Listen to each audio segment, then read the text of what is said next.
Bismillahirrahmanirrahim. Assalamualaikum warahmatullahi wabarakatuh. Salam sejahtera buat kita semua. Perkenalkan, pada sore hari ini saya Faizal Kariza Indratama, NPM 122170029 akan mempresentasikan mengenai supply chain management dengan judul merancang jaringan supply chain atau network configuration. Saya berasal dari Teknik Industri PN Veteran Yogyakarta dengan mata kuliah Sistem Rantai Pasok kelas A dan dengan dosen pengampu Bapak Insinyur Irwan Sujanto MT. Yang pertama adalah hakikat network configuration dalam supply chain. Jadi apa itu hakikat network design dalam supply chain? Perancangan jaringan supply chain merupakan kegiatan paling penting yang harus dilakukan pada supply chain management. Implementasi strategi supply chain hanya bisa berlangsung secara efektif apabila supply chain memiliki jaringan dengan konfigurasi yang sesuai. Struktur jaringan menentukan supply chain apakah akan bersifat responsif maupun bersifat efisien. Sebagai contohnya, supply chain yang bersifat responsif, konfigurasi jaringannya harus ditunjang oleh fasilitas produksi dan gudang yang lebih banyak dan tersebar di berbagai lokasi pemasaran. Sebaliknya, supply chain yang bersifat efisien, jaringan yang ada relatif tersentralisasi dengan fasilitas yang lebih sedikit. Selanjutnya kita akan membahas mengenai dasar keputusan strategis dari supply chain. Keputusan yang pertama yaitu keputusan mengenai lokasi, fasilitas produksi dan gudang, serta keputusan pembelian. Kemudian keputusan yang kedua adalah keputusan mengenai outsourcing. Apa itu outsourcing?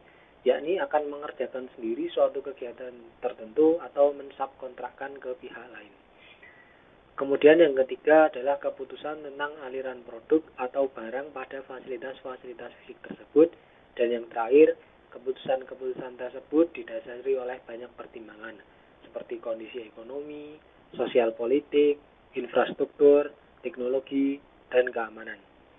Fleksibilitas dan kemampuan beradaptasi menjadi faktor penting dalam merancang konfigurasi suatu supply chain management. Kemudian kita akan membahas mengenai fenomena supply chain. Fenomena supply chain banyak berubah dari model integrasi vertikal ke model outsourcing atau ke pihak ketiga. Apa maksudnya?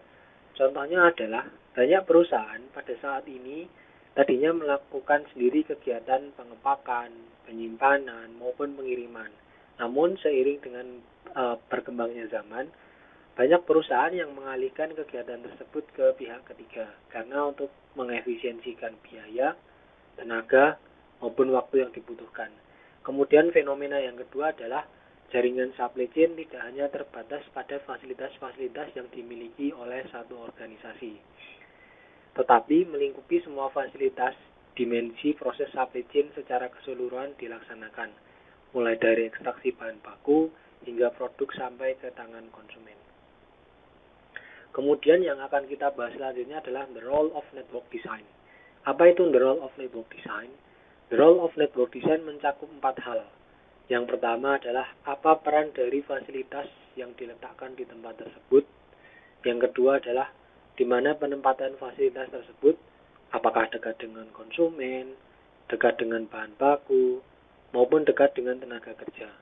Yang ketiga adalah berapa kapasitas fasilitas tersebut, apakah memenuhi permintaan konsumen, ataukah masih belum memenuhi permintaan dari konsumen. Dan yang terakhir adalah berapa target pasar fasilitas tersebut. Target tersebut apakah bisa memenuhi permintaan selama 1 minggu, 1 bulan, maupun 1 tahun. Kemudian pokok bahasan selanjutnya adalah trade-off dalam merancang jaringan supply chain. Pertimbangan strategi supply chain dan pertimbangan lingkungan bisnis sama-sama penting dalam mengambil keputusan untuk membuat konfigurasi jaringan supply chain. Dari sisi strategi supply chain, keputusan tentang konfigurasi sangat menentukan efektif tidaknya strategi yang ditetapkan. Contohnya adalah perusahaan yang ingin responsif terhadap pasar cenderung memiliki fasilitas yang lebih banyak dan biasanya menempatkan fasilitas produksi atau gudang dekat dengan pasar. Namun, keputusan untuk menempatkan fasilitas produksi pastinya memiliki efek positif dan efek negatif. efek negatif diantaranya adalah biaya yang diperlukan di dalam supply chain pastinya akan lebih tinggi. Nah, kemudian di sisi lain terdapat juga perusahaan yang ingin berkompetensi atas dasar harga. Biasanya akan mencari tempat-tempat yang murah untuk lokasi operasi, walaupun resikonya harus mengirim bahan baku maupun produk jadi pada jarak yang sangat jauh. Perusahaan yang menerapkan kebijakan seperti ini yakin bahwa peningkatan biaya transportasi lebih rendah dibandingkan dengan peningkatan biaya produksi, sehingga biaya keseluruhan berkurang dengan menempatkan pabrik di lokasi-lokasi tersebut. Nah, kemudian konfigurasi supply chain tergantung juga pada karakteristik produk dan model distribusinya. Terdapat dua strategi produk dalam jaringan supply chain. Ada produk fungsional dan ada produk inovatif. Kita akan memulai dari produk fungsional terlebih dahulu. Di sini saya mengambil produk fungsional yaitu air aqua. Air aqua atau air mineral merupakan salah satu contoh produk fungsional, di mana harga menjadi salah satu faktor dominan dalam bersaing. Memiliki pabrik di setiap wilayah bukan hanya karena ingin responsif terhadap kebutuhan pasar, tetapi karena ingin mencapai efisiensi dalam proses pengiriman kepada konsumen. Produk air mineral merupakan produk yang relatif mahal biaya transportasinya, sehingga agar produk tersebut sampai ke tangan konsumen dengan harga yang murah, perusahaan air mineral harus meminimalkan jarak transportasi.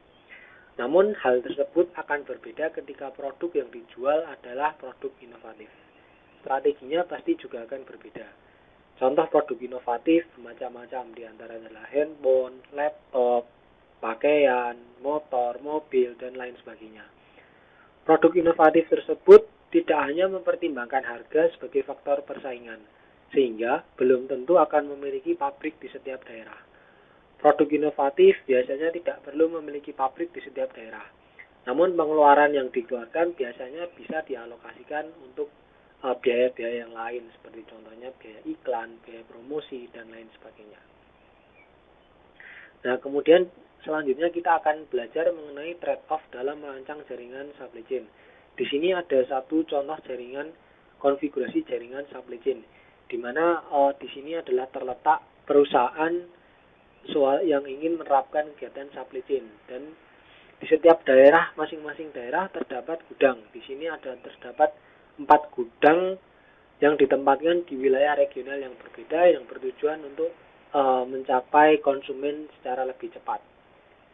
Nah, ciri-ciri perusahaan yang menerapkan konfigurasi supply chain pertama tadi adalah yang pertama, waktu responnya lebih cepat. Yang kedua, biaya transportasi dari pabrik ke gudang lebih besar. Yang ketiga, skala ekonomi pengiriman biasanya lebih sulit. Kemudian kebutuhan sumber daya pengiriman biasanya lebih banyak. Biaya-biaya tetap yang berkaitan dengan fasilitas lebih besar. Dan yang terakhir adalah biaya persediaan biasanya lebih tinggi. Nah, kemudian di sini kita akan membandingkan dengan contoh konfigurasi supply chain yang kedua. Di sini dapat kita lihat suatu perusahaan hanya memiliki 2 gudang saja, di mana yang pertama tadi ada 4 gudang, sekarang hanya 2 gudang saja. Nah, pada gambar ini terdapat perampingan struktur supply chain, di mana gudangnya hanya berjumlah 2 saja. Berkurangnya jumlah gudang pasti juga akan memiliki cirinya sendiri. Ciri-ciri yang pertama adalah jarak kirim dari gudang ke toko atau pusat pelanggan biasanya lebih jauh. Yang kedua, biaya pengiriman dari gudang ke lokasi toko atau daerah pelanggan lebih besar. Dan yang ketiga, semakin terpusat gudang penyimpanan suatu produk, maka fluktuasi yang dihasilkan semakin rendah, sehingga safety stock bisa dikurangi dan mengurangi biaya inventory. Nah, fenomena ini disebut dengan istilah risk pooling effect.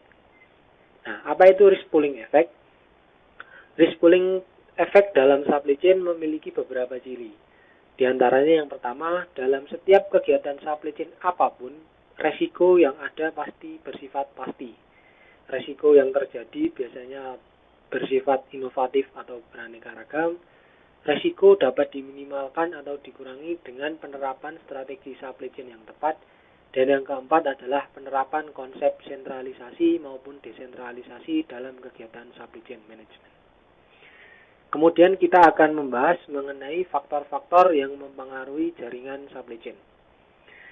Faktor-faktor yang mengaruhi jaringan supply chain diantaranya adalah yang pertama faktor ekonomi makro, yang kedua faktor sosial politik, yang ketiga faktor teknologi, yang keempat faktor keamanan, dan yang kelima adalah faktor infrastruktur. Kita mulai dari faktor yang pertama, faktor ekonomi makro. Faktor ekonomi makro meliputi pajak, kurs, tarif bea cukai, biaya pengiriman, maupun faktor ekonomi lainnya.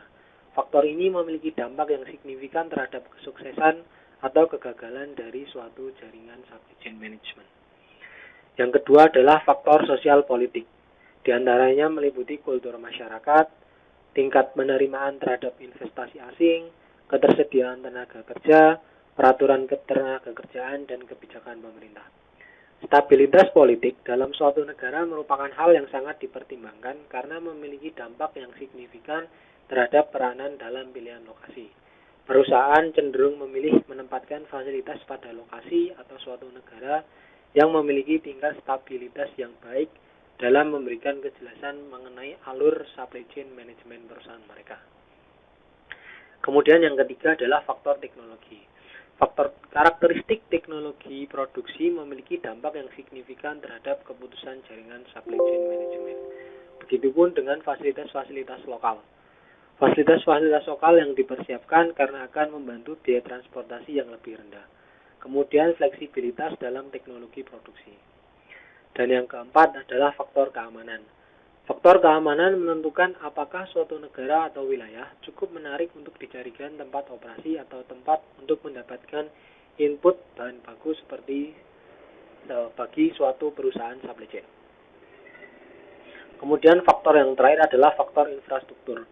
Faktor infrastruktur akan berpengaruh penting terhadap jaringan supply chain yang akan dibuat. Infrastruktur yang baik akan memudahkan dalam proses penyusunan desain jaringan supply chain. Sebaliknya, infrastruktur yang buruk akan menghambat desain jaringan supply chain. Kemudian kita akan lanjutkan ke topik bahasan selanjutnya mengenai model dalam merancang jaringan supply chain. Yang pertama adalah Gravity Location Model. Apa itu Gravity Location Model? Gravity Location Model adalah model yang digunakan untuk menentukan lokasi suatu fasilitas, contohnya gudang atau pabrik, yang menjadi penghubung antara sumber-sumber pasokan dan beberapa lokasi pasar. Kemudian model yang kedua adalah model Capacity Style, yaitu model yang digunakan untuk menentukan keputusan berdasarkan 3 faktor. Yang pertama adalah alokasi produksi dari produk yang akan dipasarkan. Yang kedua, bagaimana pengiriman produk yang akan dipasarkan. Dan yang ketiga adalah bagaimana kapasitas pabrik dari produk tersebut. Dan yang terakhir adalah model simultan. Model simultan biasanya dilakukan secara simultan atau secara masif dan memiliki biaya tetap dan biaya variabel. Kemudian kelemahan dari model ini adalah biasanya memiliki keterbatasan kapasitas dan harus diselesaikan dengan menggunakan bantuan software atau dengan keilmuan integer programming. Sekian dari presentasi dari saya. Apabila ada kurang dan lebihnya saya mohon maaf yang sebesar-besarnya.